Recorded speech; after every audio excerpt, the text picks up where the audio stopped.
Puji Tuhan. Minggu ini adalah minggu yang sangat sibuk bagi kami. Baru tadi siang selesailah 3 hari retreat gembala. Jadi gembala GMS hingga ke mancanegara semuanya kumpul di kota Surabaya. Dan besok siang udah langsung diadakan CG Super Conference untuk sel group. Ini konferensi besar dengan dengan belasan ribu pemimpin-pemimpin CG di GMS. Kami berembuk bersama-sama, berkumpul cari Yesus, agar kami bisa melayani jiwa-jiwa lebih baik lagi, agar semakin diurapi. Doakan ya. Makanya itu hari ini saya tidak sabar untuk membagikan pewahyuan yang saya dapatkan sepanjang minggu ini, baik yang sudah dibagikan maupun yang akan diimpartasikan. Jadi minggu ini kita merayakan gereja yang hidup. Makanya saya kasih judul, topik sekarang, tema yang saya bahas adalah cara hidup Kristen zaman dulu. Yes, cara hidup Kristen zaman dulu. DNA kita itu dari 2000 tahun yang lalu. Kasih mula-mula jangan berubah. Disinilah ada blueprint Allah bagi gerejanya. Dan ini bisa menolong kita dalam memilih gereja jikalau kita belum mendapatkan gereja yang tetap. Atau kalau kita stagnan. Ini akan membantu kita untuk bisa berkaca. Tapi bagi orang-orang yang sudah bergereja dan sudah melayani apalagi, ini akan sangat menolong kita bagaimana kita berjemaat. Supaya setiap kita itu tertanam dengan benar. Supaya masing-masing jiwa itu punya rumah. Gak ada domba Kristus yang tanpa kandang. Kalau tertanam itu harus betul-betul tertanam dengan cara yang baik, tertanam dengan cara yang benar. Kalau kita nggak tertanam, itu seperti carang yang tidak menempel pada pokok anggurnya, mana bisa berbuah, apalagi berbuah lebat. Bukannya malah kering kerontang nanti dibuang. Inilah blueprintnya. Blueprintnya namanya Kitab Kisah Para Rasul. Kita akan baca dulu Kisah Para Rasul pasal yang kedua, ayat 41 sampai 47. Di bahasa Indonesia Alkitab kita, judulnya Cara Hidup Jemaat yang Pertama.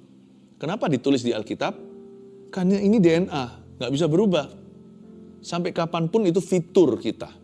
Seperti yang diturunkan dari papa mama, itu hidungnya papa, matanya mama, itu gak bisa gonta-ganti. Ya sudah muter-muter, gak jauh-jauh lah dari pohonnya. Buah kan jatuhnya selalu dekat pohonnya. Kita jangan jauh-jauh dari DNA jemaat pertama, yaitu jemaat mula-mula. Mari kita sekarang baca, 41. Orang-orang yang menerima perkataannya itu memberi diri dibaptis, dan pada hari itu jumlah mereka bertambah kira-kira 3.000 jiwa. Mereka bertekun dalam pengajaran rasul-rasul dan dalam persekutuan. Dan mereka selalu berkumpul untuk memecahkan roti dan berdoa. Maka ketakutanlah mereka semua, sedang rasul-rasul itu mengadakan banyak mujizat dan tanda. Dan semua orang yang telah menjadi percaya tetap bersatu dan segala kepunyaan mereka adalah kepunyaan bersama.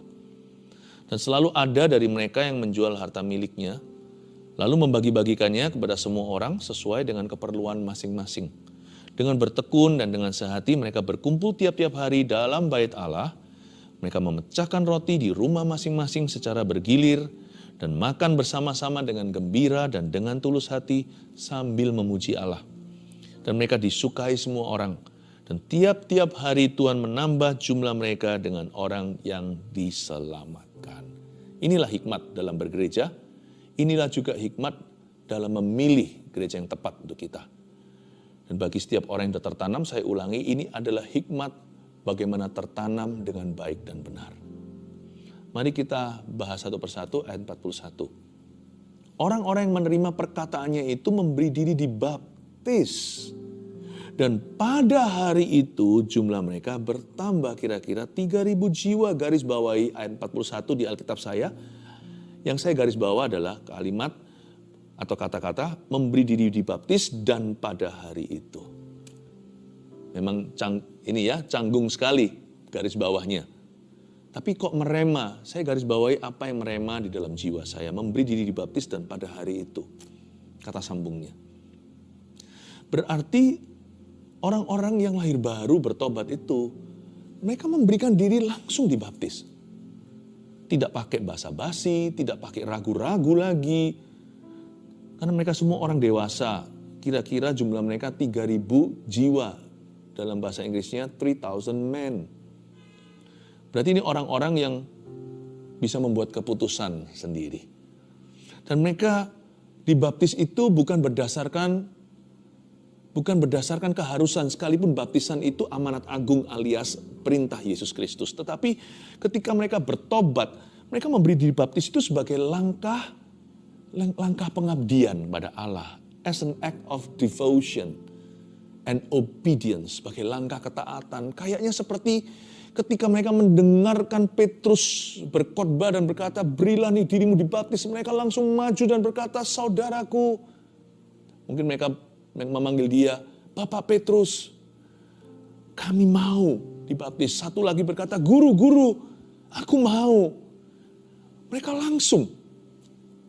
Saat hati mereka itu diketuk Yesus, mereka buka. Yesus langsung masuk dan makan bersama dengan mereka. Langsung hari itu juga. Dan pada hari itu jumlah mereka bertambah kira-kira 3.000 jiwa yang sudah dibaptiskan. You see, zaman sekarang ini kita lebih memikirkan Kristen itu dari lahir. Puji Tuhan kalau kita adalah Kristen generasi kedua, ketiga, dan seterusnya. Berarti Injil sudah dekat. Tapi jangan sampai kurang penekanan di dalam gereja maupun dalam hidup kita. Bahwa setiap orang harus membuat keputusan untuk ikut Yesus. Sebagai keputusannya secara terpisah dari orang tuanya. Dia harus membuat sebuah keputusan dewasa. Hari ini aku mau ikut Tuhan. Nggak menunggu dia tua. Mungkin dia sudah usia akil balik anak-anak menuju remaja. Dia bisa ambil keputusan sendiri. 3,000 men yang disebut pria oleh orang Yahudi dalam tradisi mereka adalah umur 12 ke atas. Ini bukan patokan umur berapa baptisan, bukan. Tetapi ini orang-orang yang sudah bisa mikirkan yang mana yang benar, yang mana yang salah. Mereka bisa meresponi Injil. Dan detik mereka responi Injil itu, mereka melakukannya dengan sukacita.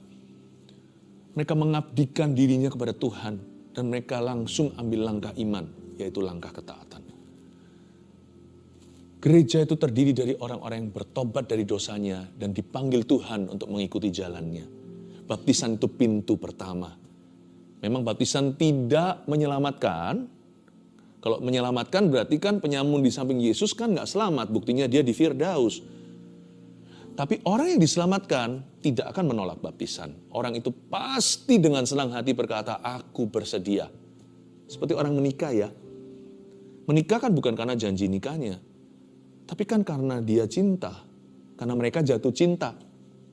Tapi saat mereka dinikahkan, gak mungkin keberatan berkata, I do, atau saya bersedia. Baptisan itu angkat tangan ke Tuhan dan berkata, saya bersedia.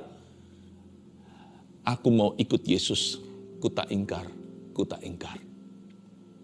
Ayat 42, mereka bertekun dalam pengajaran rasul-rasul dan dalam persekutuan. Titik, berhenti di ayat 42a. Jadi mereka itu jemaat mula-mula haus pengajaran firman yang dalam.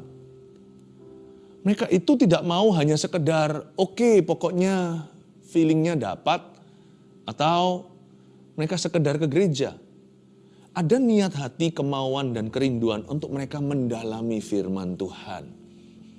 Mereka itu bertekun, kata bertekun itu komitmen. Gak peduli ada badai, ada taufan. Mau kering kek, mau hujan, kemarau, mau salju. Apakah hidup mereka baik-baik, baik tidak baik waktunya beritakan firman. Mereka juga sama, baik tidak baik waktunya mereka mencari firman. Musim kehidupan mereka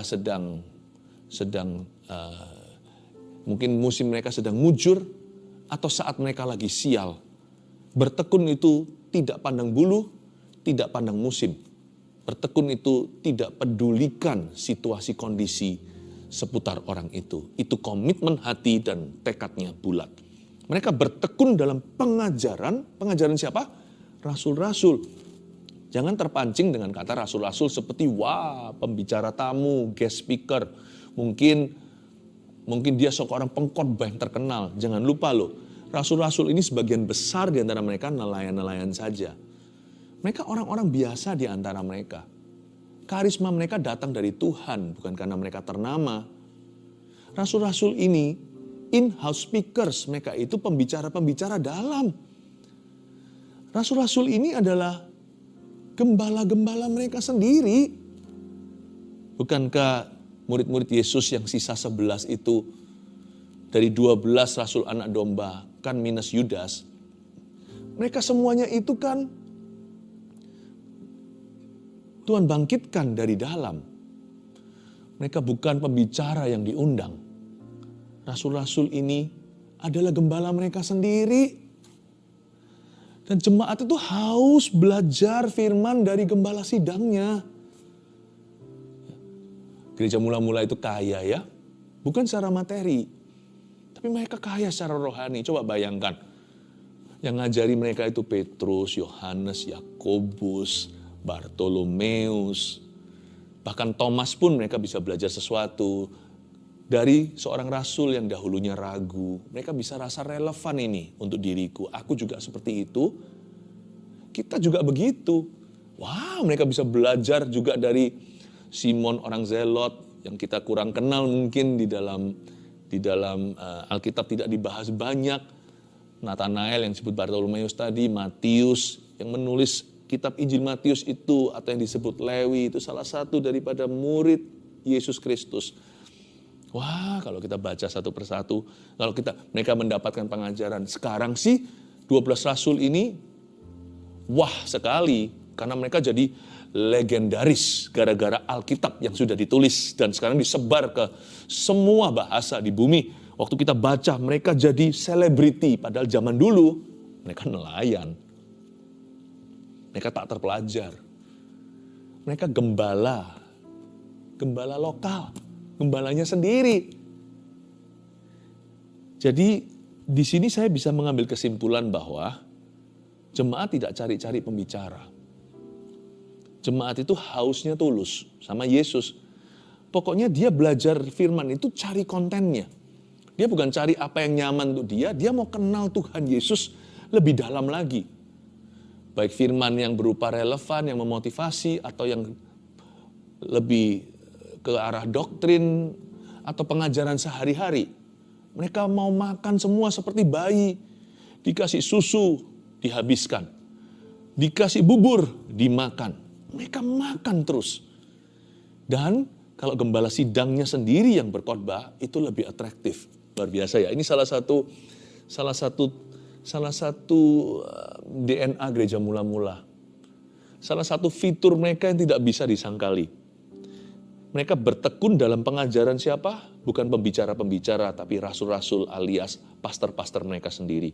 Gembala sidang mereka kalau berkhotbah, itu tempat saya bisa bayangkan penuh sampai ke overflow, sampai ke ruang-ruang tambahan, sampai di luar-luar seperti zaman Yesus gitu. Rumah itu penuh sampai mereka itu harus lubangi atap untuk turunkan si lumpuh. Wah, gembala sidangnya sendiri kalau beri makan jauh lebih menarik. Mereka lebih bergairah. Kenapa? Karena kualitasnya sudah berarti jaminan. Karena tidak ada yang lebih mengenal mereka. Sebab domba mendengar suara gembalanya. Gereja sekarang gimana ya? Kalau kita lihat trennya di dunia ini. Cari-cari pembicara atau mereka punya bonding dengan gembala sidang atau gembala lokalnya. Saya percaya gembala sidang yang Tuhan taruh di hati seseorang adalah yang kita dengarkan suaranya. Dan suaranya yang merema, itulah gembala. Karena domba mendengar suara gembalanya.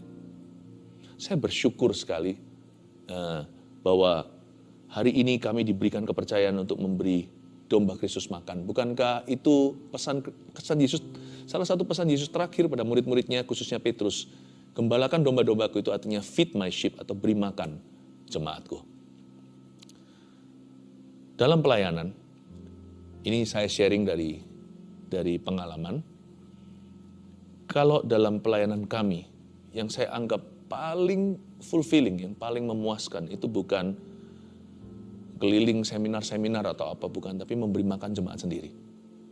Itu paling memuaskan, karena saya tidak bisa jelaskan. Itu seperti seorang ibu menyusui bayinya.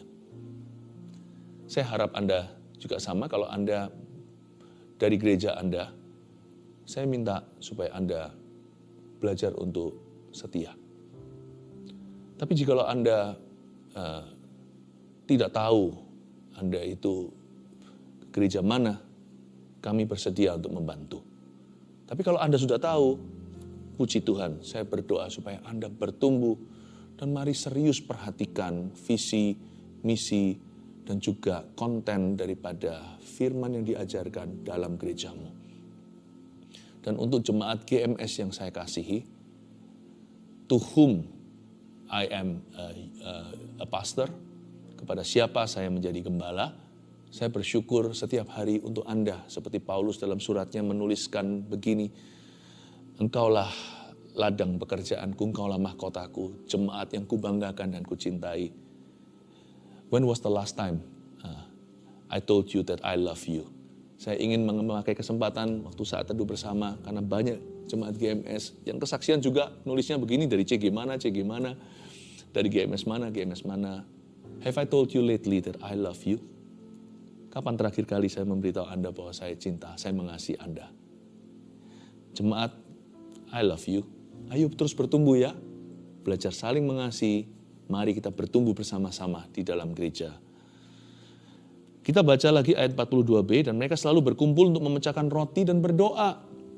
Jadi mereka bukan hanya dengar firman nanti jadi Farisi, sekedar teori.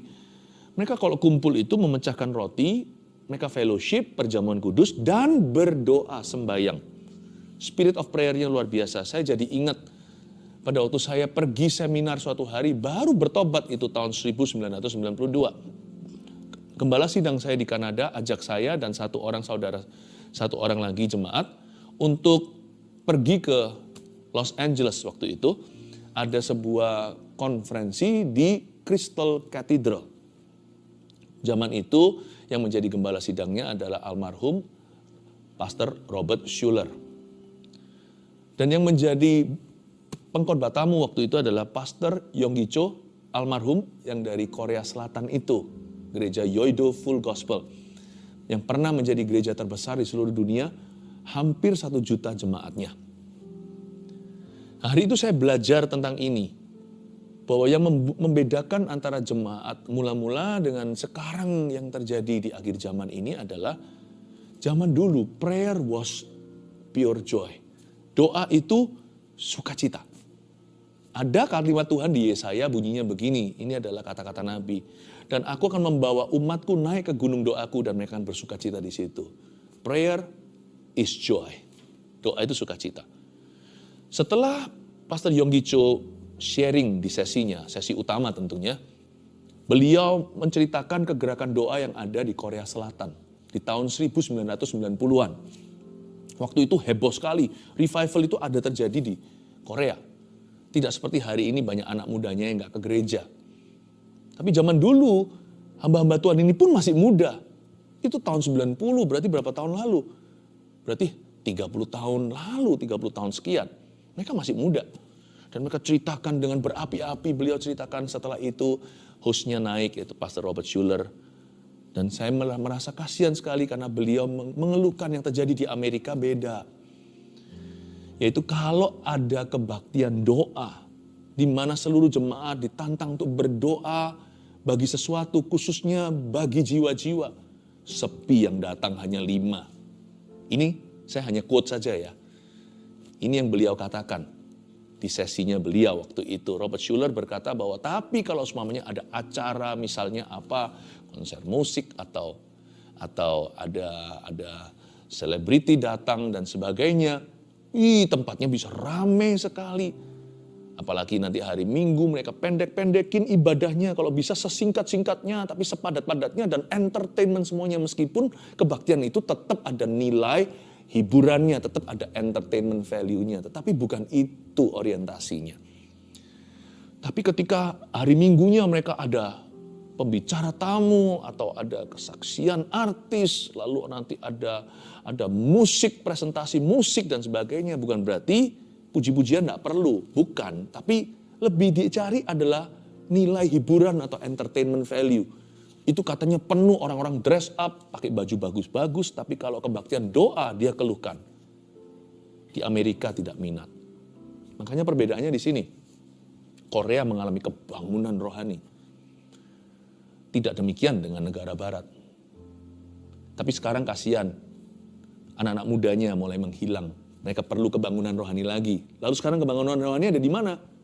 Kebangunan rohani itu menyala dari Indonesia. Bukan hanya di Indonesia, mulai dari Indonesia menyebar kemana-mana. Ini waktu kita. Indonesia, Malaysia, semua negara-negara di Asia ini sekarang haus dan lapar akan Tuhan. Karena kita boleh dikatakan dalam perlombaan iman kita itu yang terkemudian, sekarang menjadi terdahulu. Mari kita berdoa mereka yang terdahulu, yang dulu kebangunan rohani seperti Korea sekarang mundur. Biar mereka kembali maju. Ya, sama-sama gandeng tangan. Gereja-gereja, negara-negara dibutuhkan lebih banyak kebangunan rohani. Kita bukan saingan. Mereka bertekun dalam pengajaran rasul-rasul dan dalam persekutuan, dan mereka selalu berkumpul untuk memecahkan roti dan berdoa. Prayer is joy. Doa itu sukacita. Ayat 43, maka ketakutanlah mereka semua. Sedang rasul-rasul itu mengadakan banyak mujizat dan tanda. Loh, kok mengadakan tanda mujizat, kok orang jadi ketakutan? Kan bukan setan, kan Tuhan. Coba perhatikan lagi, kata ketakutan di sini bukan ngeri. Kata ketakutan di sini awesome. Mengagumi. Kata ketakutan di sini itu karisma, karismatik, artinya bukan denominasi tetapi berkarisma. Wah, Tuhan itu begitu wibawa. Tuhan itu serba bisa, tiada yang mustahil baginya. Lewat para rasul. Jadi the anointing was real. Hamba-hamba Tuhan zaman dulu 2000 tahun lalu itu penuh urapan. Bahkan yang menyertai pelayanan mereka itu adalah Tuhan sendiri lewat signs, wonders, and miracles. Lewat tanda, mujizat, heran. Tidak menjadi perdebatan tuh malah justru zaman itu ya. No anointing, tidak ada urapan, sama dengan tidak ada kualifikasi dalam pelayanan. Tidak qualified untuk pelayanan. Karena zaman dulu kualifikasi itu bukan sekolah teologi. Bahkan bukan sarjana teologi ya. Jangan lupa ya, zaman dulu masih dipimpin rasul-rasul awal itu mereka semua sebagian besar ex-nelayan. Apanya sarjana? Paulus lain. Paulus ini belajar dari satu universitas equivalent atau setara dengan universitas hari ini di bawah gemblengan Gamaliel, seorang guru besar. Profesor lagi zaman itu. Kalau Petrus dan kawan-kawan, gereja mula-mula ya kan, mereka itu dari mana? Oh, jemaat itu tahu kalau hamba Tuhan ini tulen. Dari urapannya. Dari urapan. Sekarang beda. Bukan berarti nggak perlu. Kami sendiri pun hampir semua juga sarjana. Saya sarjana teologi. Tapi saya tidak menjadikan itu sesuatu. Tetap saya belajar rendah hati tiap hari untuk mencari afresh dengan segar urapan Tuhan hari ini. Selalu saya anoint me Lord. Without you I can do nothing. Tanpa engkau aku tidak bisa berbuat apa-apa. Semua itu hanyalah fondasi. Tapi semua ministry atau perjalanan pelayanan itu bergantung bagaimana saya berjalan kaki dengan Tuhan hari ini. Waktu Petrus ditangkap, apa kata orang-orang di mahkamah agama? Dan mereka mengenali bahwa dia adalah pengikut Kristus kan. Ketika Petrus bisa menjawab dengan begitu bijaksana, hikmatnya tak tertandingi. Apalagi sudah ada satu orang lumpuh yang berjalan di sebelahnya, lumpuh puluhan tahun tuh. Mereka nggak bisa sangkali, ada mujizat yang tak tersangkali di depan mata. Waktu itu mahkamah agama tidak bisa berkata apa-apa lagi. Tapi waktu mereka melihat Petrus kok bisa berani berwibawa, mereka pun orang-orang yang tidak percaya Tuhan merasakan urapan. Mereka berkata, ini adalah pengikut Kristus dalam bahasa Indonesianya dan dalam bahasa akar bahasa aslinya itu sebenarnya bunyinya begini. Dan mereka mengenali bahwa orang-orang ini barusan aja sama Tuhan. Fresh urapan. Zaman dulu ya hamba-hamba Tuhannya itu penuh urapan. Jangan sampai sekarang kita bergantung teori. Meskipun semua pengetahuan firman itu adalah dari Tuhan dan itu diperlukan. Tapi janganlah kita merasa bahwa tahu itu cukup. Dibutuhkan untuk kenal. Dan semua orang yang telah menjadi percaya tetap bersatu, ayat 44, dan segala kepunyaan mereka adalah kepunyaan bersama. Ini bukan berarti mereka jual semua harta miliknya lalu bagi-bagikan, semua orang tidak ada yang kaya, semua orang tidak ada yang miskin, semua orang sama rata, itu kan komunisme. Di sini ada sesuatu yang mempersatukan mereka, baca sekali lagi, dan semua orang yang telah menjadi percaya tetap bersatu. Kata tetap bersatu, ada suatu unsur yang mempersatukan. Dan segala kepunyaan mereka adalah kepunyaan bersama. Ini adalah sharing hati, artinya sharing kehidupan. Mereka itu hidup di dalam satu payung bersama. Ini bukan jual semua yang mereka miliki, tapi sesuai kerelaan. Ayat 44, saya melihat bahwa gereja mula-mula, cara hidup Kristen zaman dulu itu mereka hidup dalam visi yang jelas. Gereja itu punya visi yang mempersatukan jemaatnya dan membuat jemaatnya kompak. Di mana hari ini banyak gereja tidak menuding siapa-siapa, kita harus introspeksi sendiri, jangan sampai kita sendiri seperti itu. Banyak gereja tidak punya visi dan misi yang jelas. Nggak punya blueprint. Ada sebuah unifying vision. Ada satu visi yang mempersatukan mereka, membuat jemaat mereka kompak, sehingga merasa seperti gereja itu kepunyaan bersama. Hidupku pun, kuberikan satu, kuberikan kepadamu. Dan mereka saling memberikan hidup dan membagi hidup kepada sesamanya dalam gereja mula-mula. Ayat 45, dan selalu ada dari mereka yang menjual harta miliknya. Nah, baru di sini masuk materi, lalu membagi-bagikannya kepada semua orang sesuai dengan keperluan masing-masing. Salah satu tanda kebangunan rohani terjadi adalah adanya generous giving, atau adanya generous sharing, atau adanya hati yang suka memberi dan suka berbagi, tapi tidak pakai manipulasi. Ingat ya, di dalam gereja yang hidup, persembahan itu sukarela. Bahkan persembahan persepuluhan itu pun sukarela, tapi bagi yang memberikan. Saya pemberi persepuluhan, saya nggak ngomong gini ngaku-ngaku, tapi karena saya perlu mengajarkan dari teladan, saya jarang berkata demikian. Bagi saya dan keluarga saya, kami yang mempraktekkan, memberi persembahan persepuluhan bagi kami itu adalah perintah Tuhan. Saya nggak diperintah siapa-siapa kok saya kasih. Itu saya dari kesadaran sendiri. Dari kerinduan sendiri, dari kasih. Tidak untuk pamrih dapat berapa kali ganda, nggak ada gitu-gituan saya sama Tuhan. Tapi bagi kami sekeluarga, His wish is our command. Keinginan Tuhan, atau gak usah disebut perintah deh di Alkitab. Cukup aja ada di situ sebagai sebuah sesuatu yang baik untuk dilakukan, saya akan anggap itu perintah dari Tuhan. Bagi kami yang melakukan itu perintah. Tapi sebenarnya sesungguhnya dari sisi gereja yang hidup, gereja yang benar, jemaatnya melakukan itu semuanya adalah kesukarelaan. Makanya di sini dikatakan mereka membagikan kepada semua orang sesuai dengan, tidak ada paksaan, sesuai dengan keperluan masing-masing, bukan hanya kebutuhan, tapi juga kerelaan. Ada generous giving. Salah satu tanda kebangunan rohani sudah datang adalah orang-orangnya nggak pelit-pelit, orang-orangnya nggak egois, orang-orangnya nggak selfish, nggak mikirin diri sendiri. 46. Dengan bertekun dan dengan sehati mereka berkumpul tiap-tiap hari dalam bait Allah. Luar biasa nih, mereka kumpul tiap hari loh di bait Allah. Tiap hari, bukan tiap minggu. Nggak usah dicontoh mentah-mentah, tetapi kita bisa melihat hati mereka. Mereka berarti mereka itu looking forward to church. Mereka itu setiap hari, misalkan kita setiap minggu itu kita itu menanti-nanti mengantisipasi. Aduh kok lama ya baru minggu depan ke gereja. Bukan begini malahan. Ke gereja lagi, males aku harus seret-seret kaki keluar dari ranjang dan dari kamar untuk masuk, untuk keluar pintu lalu menuju ke kendaraan. Enggak. Ketika mereka pulang gereja itu mereka sedih. Aduh, kok baru minggu depan ya? Mereka sedih, mereka antisipasi. Mau ke gereja itu mereka senang. Saya bersyukur saya melihat hal-hal seperti itu dalam gereja yang saya gembalakan. Bahkan anak kecil hari Sabtu pada nggak mau nge-game. Maunya pergi ke ibadah pra remajanya.